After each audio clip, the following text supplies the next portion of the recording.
জন্মদিনের সবচেয়ে সেরা উপহার বরের হাতে পায়েস বানানো আর উপরি পাওনা হচ্ছে বিছানার চাদর, রাতেরবেলা বিরিয়ানি, তার সাথে রয়েছে পায়েস। 22 বছর হয়ে গেল বিয়ের পর, জন্মদিনে মায়ের হাতে পায়েস খাওয়া আর হয় না। অন্য সময়তে খাওয়া হয়, কিন্তু জন্মদিনে আর খাওয়া হয় না। কিন্তু সেই দুঃখটা আমার বর রাখেনি, প্রতি বছর আমার জন্মদিনে পায়েস রান্না করে খাওয়ায়। আর সেই মুহূর্তটাই তোমাদের সামনে তুলে ধরলাম।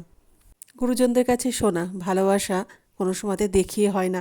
আচার আচরণ, তার ব্যবহার, সব কিছুতে প্রকাশ পায় কে কতটা কাকে ভালোবাসে, কতটা তার প্রতি দায়িত্ব, সেটাও বোঝা যায়। প্রতি বছরের মতো আজকে 2রা জুলাই, প্রতি বছরের মতো আজকে রাত্রি 10টা বেজে গেছে আমার জন্মদিনে পায়েসটা রান্না করতে। আর রাত্রিবেলা তো আমাকে কোনো রান্না করতে দেয়নি, বিরিয়ানি অর্ডার দিয়েছিল। মানে সারাদিনটা আমাকে বসিয়ে কাটিয়েছে। আজকে সকালে একটুখানি রান্না করতে হয়েছে, এটা তো ঠিক, কারণ স্কুল ছিল যেহেতু।